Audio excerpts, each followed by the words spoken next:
டே 21. இன்னைக்கு பார்த்தீங்கன்னா கருப்பி இன்றைக்கும் 2.5 லிட்ரு கூடுதல் தந்திருப்பா. நம்ம 2.5 கணக்கு போட்டிருப்போம். இது கம்மியாக இருக்குன்னு நினச்சிட்டு எனக்கு பயணிக்கு கம்மியாக இருக்குன்னு சொல்லிவிட்டு இது என்னடா 2.5 சொல்லாதுன்னு சொல்லிட்டான். ஏன்னா இது வந்து சாயந்தரம் பண்ணேன், காலையில் ஒரு இது இறக்கணும், இது சாயங்காலம் இறக்குனது அந்த கணக்கில். அதனால் 2.5 இன்னைக்கு. அப்போ 15.5லேருந்து இப்போ ஒரு 2.5 18வது லிட்டரு தந்திருக்கா 21வது நாளில் கருப்பி. இன்னும் பாலெல்லாம் வேறு பாலையில் இன்னும் கடையும் கட்டவே இல்லை. இந்த ஒரு கலைத்தில் மட்டும்தான் போய்கிட்டே இருக்குது. 20 நாளுக்கு மேலே இந்த ஒத்த கலையத்தை இன்னும் ஏறிட்டுருக்கேன் நான். இன்னும் பாலையும் வரலை. மழை நேரத்தில் கரெக்டாக 2 பாலை அடிக்க போட்டிருக்கேன். 2 பாலையும் சொட்டு கூட கசிய மாட்டேங்குது, சும்மா இருக்குது.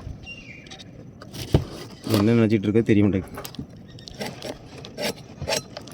கொஞ்சமாக ஈரமாக இருந்தால் தானே கலையத்தை கட்ட முடியும்.